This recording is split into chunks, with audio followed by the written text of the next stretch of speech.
Good morning, everyone. It's Daryl, and we're working on the Lincoln again. 2007 Lincoln Navigator. The same will apply to a 2007 and up Ford Expedition as well.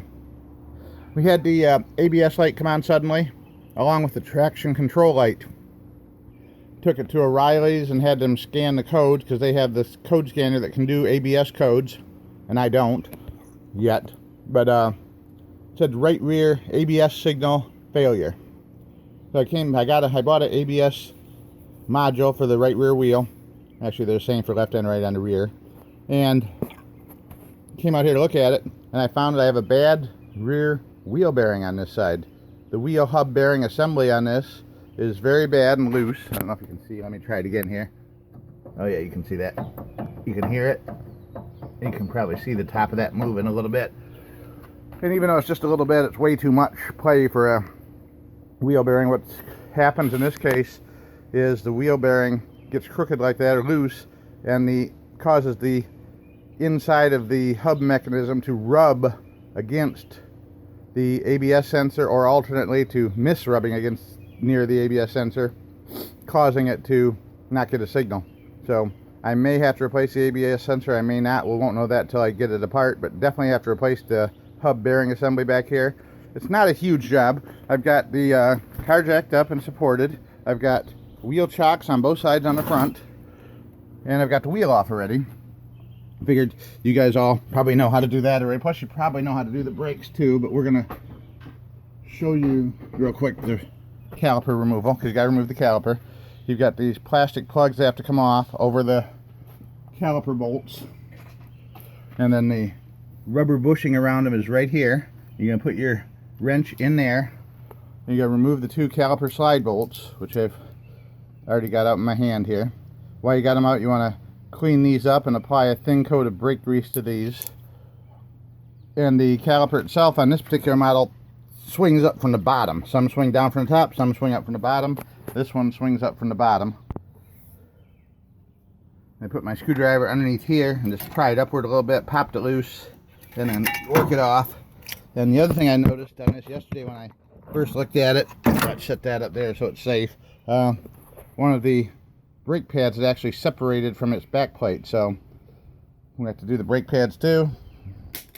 So we're looking at a wheel bearing hub, brake pads. The rotor itself has quite a bit of run out on the back side. The front side feels okay. I may replace the rotor too, not sure yet. Even if I don't do it, I would recommend that you do it, because you won't have as good of a braking surface if you have a big run out on one side. Alright, next step's going to be to tap the caliper off. I sprayed it down yesterday with penetrating oil around all of the stud holes and around the center hub groove here. I took a screwdriver and I cleaned the groove really good to make sure there's no buildup of dirt or brake material in that groove.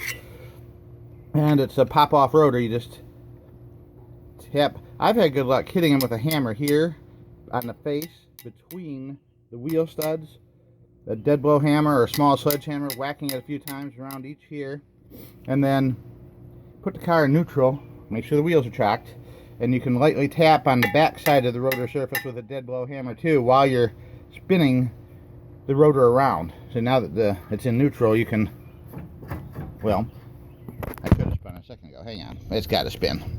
It just takes a little, there we go. It spins, just needs a little extra force. And you rotate it like a third of the way around and give it a couple little taps all the way around, and eventually it'll pop off. And once we get that off, we'll take the axle nut off. I have a 34mm axle socket with a 1/2 inch drive, 24-inch breaker bar. We're going to use to take that off with. And after that's off, I think it's just a matter of about 4 bolts to pop the bearing off. But we shall see. Alright, one more thing I forgot to mention. These caliper slide bolts they look to be a hex head, Allen wrench type 7mm, but they seem to be kind of chewed up inside. The 7mm didn't seem to fit in there very good when I was trying to take them off. So what I did is I used a T45 Torx bit, and that fit in there perfectly and pulled them right out. So I'm thinking maybe someone who took them out before might have rounded the edges off inside by using the wrong tool. But the T45 works great, but try the 7mm first, because I'm pretty sure that's what all the Fords use on the slide mechanisms. I know it's the same as on my Ford Escape uses a 7mm. Alright, it works. Some more PB Blaster on there, and some light tapping all the way around as I spun it, and it popped right off eventually. So there we go. Next step, I gotta put it back in park so I can remove the big axle nut. Alright, the center nut's out. That was pretty easy. And now I gotta figure out how the hub assembly pulls out. I know on the GM cars I've done in the past, there's been 4 bolts back here behind this that you take out, and then the whole thing just pops right off.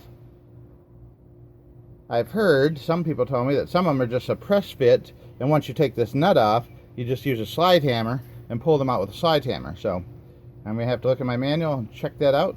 I'll be right back. Alright, I went ahead and took off the emergency brake setup, parking brake setup, so that we could see better. And it looks like maybe I could have got by without taking it off. I'm not 100% sure, but it makes it way easier to see the bolts. They're really long and large bolts that come all the way through from the back of the steering, or the knuckle assembly. And what we're going to do is spray all 4 of those down with a nice shot of PB Blaster. Hopefully get the brake dust and dirt off them and make them come out a little easier. There we go. And now we're going to have to reach around back with a good sized wrench and try and break those free and get them out.